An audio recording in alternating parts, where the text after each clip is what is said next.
I get a lot of questions about, is this a good business? Someone has an idea or a suggestion or something that came up, and you're asking me like, is this a viable thing? Can I do this? Is this something that will work? So in order to give you like a framework that will tell you all you need to know about a business, let me give you three things that you can scan for that are absolutely vital when you're starting in business.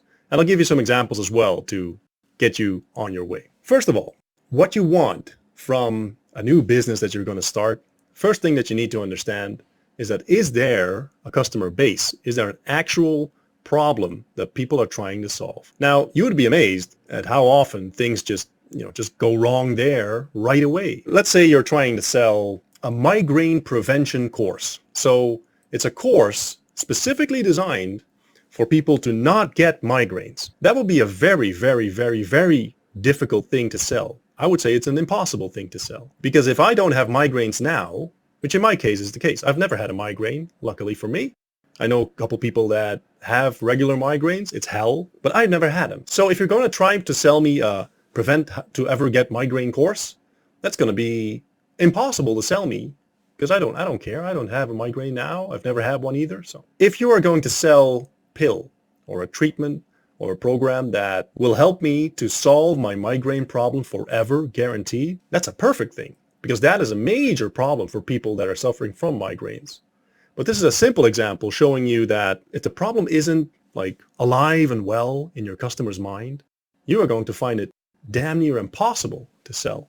And I get a lot of ideas from people saying, yeah, well, this product, it doesn't really solve a problem, but if people just understood how important this is, then they would want to buy it. Now, this is almost an impossible thing to solve because you would have to sort of build the need for it, and then you have to sell your product. Don't bother with that. There are easier ways. Just find the problem. I think Perry Marshall called it a bleeding neck, something that people are suffering from, something that they want to solve. Business owners want more clients. People with headaches want less headache. People that are fat want to lose weight. People that are weak want to gain muscle. Like, these are all inbuilt things that people want to do anyway. Now, don't start by saying, yeah, I'm going to invent a new thing that people will need to want before they buy my product. So one is, are you trying to solve an actual problem? And does your customer see it as an actual problem? Because that is number one. Otherwise, there's no inbuilt customer base. You're going to have a hard time. Number two, you need to have a compelling offer, compelling message. Let's say you've identified a group of people that need your services. Let me take a very hard business model that I pursued for a while in real estate. Let's say you want to be a real estate agent. Now, there is an inbuilt customer base because there are always people that are buying homes and selling homes. This is just the case, right? This is a problem for people because no one wants to deal with all the hassle that comes with it. So, okay, we have a market. Now, if you're going to hang out your sign or your shingle at the door and say, I'm now a real estate agent, you need to come up with some sort of message that will resonate with your audience. Otherwise, you're just the 512th dude that also sells real estate. And this is the way that most people actually start businesses, by the way. People need plumbing done, so I'm going to be a plumber. And my message is, I'm Mario, Super Mario, the plumber. If you have plumbing problems, call me. Now, this is weak. Like, that's not gonna work because you're competing with the 500 other Marios that can also fix your plumbing. And let's assume they all have the same message, right? What you want is that you have some sort of offer, some sort of message, some sort of guarantee, something that you can do which is unique, or more likely is not really unique, but it sounds unique.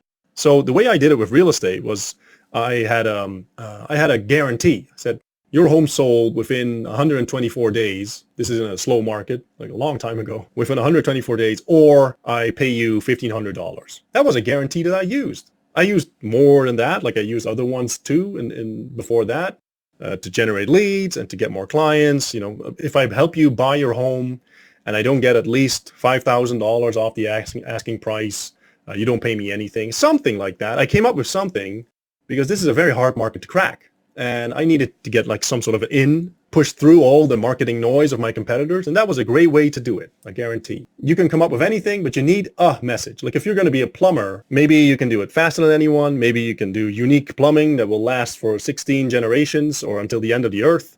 Maybe you can be there quicker. Maybe, oh, and the one that people always think about and that I want you to scrap from your mind right now, right here, is I can be cheaper. For the love of God, please don't be cheaper. Because there's always some moron that is going to be even cheaper. Like this is the worst competitive advantage that you can imagine. Like I will do it cheap. First of all, obviously you're low value from the get-go because you're literally telling me you're cheap. Not the best positioning. But second of all, there's always some moron that's going to be more cheap than you and you're going to lose. So please don't do it on price. Do it on anything but price. So 1, in-built market, is there a problem? 2, message, can you offer something to the market which is special, which stands out, which is sort of unique? Have you come up with something better than all your 500 competitors? Number 3, can you reach your audience? So now we know that there's an audience and we know you have a message. But number 3, like, can you actually reach people with your message? And I remember in real estate, this was my main problem. And now that I'm talking when I started out over 15 years ago, the internet wasn't what it's like today. Like today, there is massive opportunity in this regard. Like a lot of things opened up. But when I started out, this was the main problem. There's not like a list of people going to sell their home tomorrow, because people decide every day and it's not easy to find them. Nor is there a list of people wanting to buy their home. So you had to get creative. I had to generate leads way in advance. I had to give them information in exchange for their contact information, right? So I could follow up with them. I had to make deals with mortgage brokers, sending me the people that were going to buy their home, and then I could help them as a buyer's agent. I had to go through all sorts of hoops. But let's say you're a plumber. Again, there's no list of people whose toilets are getting clogged up tomorrow. That doesn't exist. It's sort of a random event. But this means that you have to look at how can I reach these people? And sometimes it's just super hard to do, which makes it a very hard business to do as well.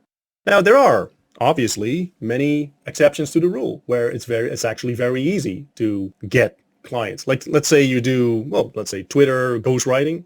Super easy because like almost every business that you want to approach, either they have a Twitter account or they don't, but they're very easily findable because they're a business. Clients are supposed to be able to find them, right? So that's easy.